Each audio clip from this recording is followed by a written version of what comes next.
सानाम को जोहार Santali आड़ांग YouTube channel रे आतंग दारान पे तो गाते को तीन अडी इम्पोर्टेंट कथा बन गालमारावा तो नवा वीडियो पूरा नेल ताबन पे साउते एने सेरिंग हो नेल ताबन पे तबे गाते को नितो अडी आयमा होड़ा नवा ओपिनियन मेना जहां को पढ़ा कना उनको मेनको नवा को दम चिकाया एने सेरिंग को दम चिकाया एने सेरिंग ते दो चेद हम हुआ आम दो पढ़ा में पढ़ाव लेन खाम नौकरीम नामा और अडी गान ज्ञानम नामा मेनखान गाते को इन तिहिं नोआन ले पे जे नोआ अरिचली बांचाव ते हो अडिगान जिनिसम नामा मेनखान ओना जिनिस तो बाम नेल नाम दाड़ेया कना और जहां को पढ़ा कना जहां नौकरी को हताया उनको आम ओना जिनिस तो बाको उदु आम कना मेनखान नामा तो चेद कुम नामा देला ओना बाबत की बुन थोड़ा गन बुन गालमरा बुन लहा सेद लगी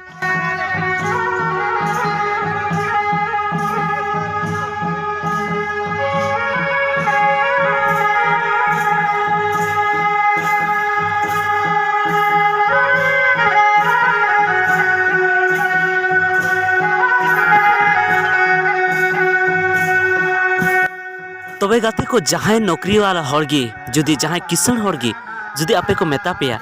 जे नोआ को दो फालतू गया एने सेरिंग को दो आलवे एने सेरिंगा और पढ़ा पे मजते तो उनको कुली को पे मांग जे आपे चक्री पे नाम का तो चेद लेका कते पे नाम का चेद पे चिकालेते नाम का पे तबे उनको से खोय जवाब पे मेना जे इंदिन मेहनत लेया मेनखान उनको उनारे नोआ कुली को पे जे आम जुदी मेहनत लेया तबे आम जहां वैकेंसी पेरे लेया उना दो ओकाटा चीज लिकम पेरे लिया उनारे नौका तहन कना गाते को जे अबुआ जहाँ सीट तहन कना नौकरी लगित ते मान लिया कि ओंडे 100 टी सीट तहना तो 100 टी रे ओंडे 10 टी दो अबु लगी रिजर्व तहन कना 10 टी हो बांग तहन कना मेनखान नोडे मिटन परतुल लेकाते मेने 10 टी रिजर्वेशन तहन कना और ओनारे अबु लगी एसटी लगी माने आदिवासी लगी 10 टी उनका गी जहाँ एससी कना को जहाँ उनको दो कना को दलित जाति जहाँ कना को डोम हडी नुकु लगी 20 टी तहना और उनका की ओबीसी जहाँ कना को मंडल को और नुकु दिक्कु को जहाँ लटुño दिक्कु को उनको लगी ओबीसी रे तो उनका रिजर्वेशन तहन कना और उनको पे कुली लेको खाए आपे नोआ को ले पे जे इन दो जखन पेरे ले वैकेंसी जखन नौकरी लगी ते फॉर्म पेरे ले उनरे एसटी रे टिक ले और एसटी टिक ले और उनको पले लाजावते पले बाकु लेया मेनखान मुचाद रे आपे नोआ पे नामा जुदी पे सेंद्रा नाम लेखा जुदी पे पानते लेखा जे उनी दो उना 10 टी सीट जहां आबु लगी को रखा दो का उना भितरी खन की नौकरी नाम के उनी दो उना खन बाहरे खन दो बाय नाम का उना जनरल सीट जहां तय कना जनरल 50% सीट तहन थे जनरल रे उना जनरल रे दो जहां गी बोलो दाड़ेया तो उना लगी दो अडिगान पढ़ा लगती कना जुदी आम जुदी एसटी रे जुदी 30 नंबर ते जुदी एसटी रे बोलो कना एसटी सीट रे तो उना जनरल सीट रे बोलो लगी दो आम दो 70 नंबर चेयम कना मेनखान जोतो होड़ गी जहां नवा लगी को विरोधेआ उनको कुली लिखो खाए से उनको जुदी पांजा लेखा जे उनको एसटी सीट को बोलो कना तबे आपे नवा हुदिस तबन पे से उनी हो उनको हो हुदिस लगती कान तको जे आम जहां एसटी सीट को एम बोलोयना चित ये तो एसटी सीट को एम बोलोयना आम दो जनरल को दो चिकाते बाम बोलोना और एसटी सीट को एम जुदी बोलोयना तो एसटी सीट तो आम दो चिका कतेम नाम का उनारे पाले उनी हनीना हाना नवा चेक कोते जवाब दाड़े मेनखान असल कथा दो नवा कना जे आबु दो सांतार कना बो और सांतार दो नवा इयते कना बो चेदा से आबुआ जुदे गी अपरम मेना आबुआ जाहिर थान मेना मजी थान मेना और आबुआ मामोड़े बोंगा मेना बाहा बोंगा मेना दसाई बोंगा मेना हरियड़ी मेना एरो मेना तो नोनिया को अडिगान बोंगा मेना नवा खातिर ते आबु दो सांतार को मनाए बना और सांतार कानते बो आबुआ दो सनामा जुदे गी मेना उनको हिंदू दिकु से मुसलमान खोना से सिख खोना ओना इयते आबु दो आदिवासी को लेखाओ का बना और आदिवासी को लेखाओ का बोनते आबु जहाँ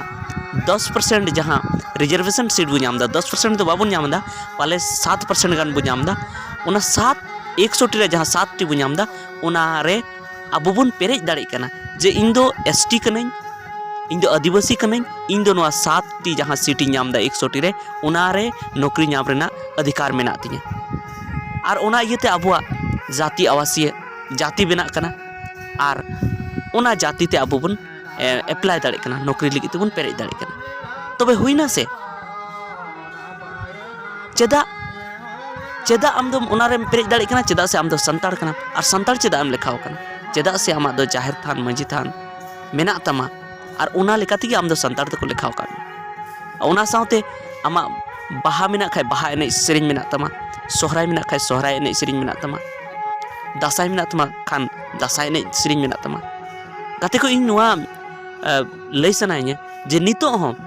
असम रे जहां अब झारखंड दिसम को बंगाल दिसम को जहां असम रे कमी को चलावना अडी से दाय रे तेन खना 100 बछर मांग रे ओंडे जहां एक इंग्रेज जमाना रे जहां को चलाव लेना ओंडे कमी और ओंडे की को गिरे बसाव कना और नोडे खो सनामा ओंडे को इदी चबाव का ओंडे की मेना को तो उनको नित हबी झोपड़ी रे मेना को और जायगा तो पाले उनको को नाम का जहां तने गे ओंडे तहन लगी मेन खान नित हबी उनको ओंडेनी सरकार बाय मनाव का को बोले आपे दा आदिवासी कना पे और उनको आदिवासी मानाव अचो लगी उना को की सरकार ठे को दवाया जे आले दो संतार कनाले तो संतार कान खाइल दले आलिया दो बाहा मेना तले सोहराय मेना तले जेमन झारखंड रे बाहा और सोहराय को मनावया आले हो बाहा और सोहराय ले मनावया जेमन झारखंड रे संतारा जाहिर थान मंजी थान मेना तको उनका की आले असम रे हो आले मेना तले ताहले आले दो संतार कनाले और जुदी आले संतार कनाले तो आले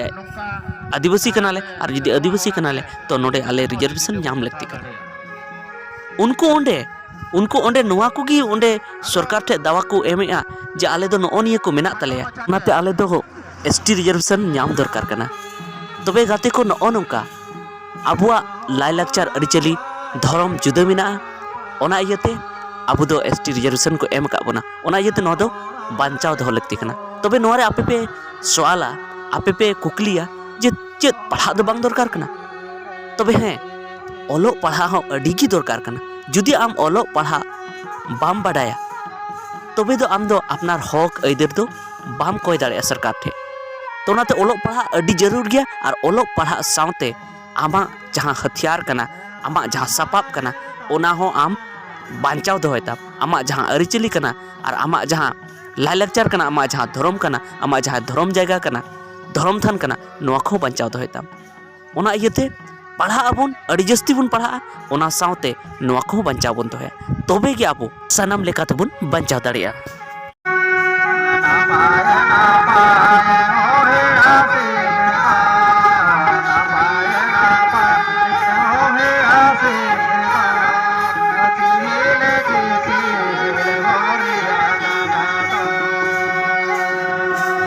ठीक गया तबे तिहिना वीडियो दो इन रेगी बन मुचादेआ और जुदी नोआ वीडियो बेस पे बुझाव का और इन कथा बेस पे बुझाव का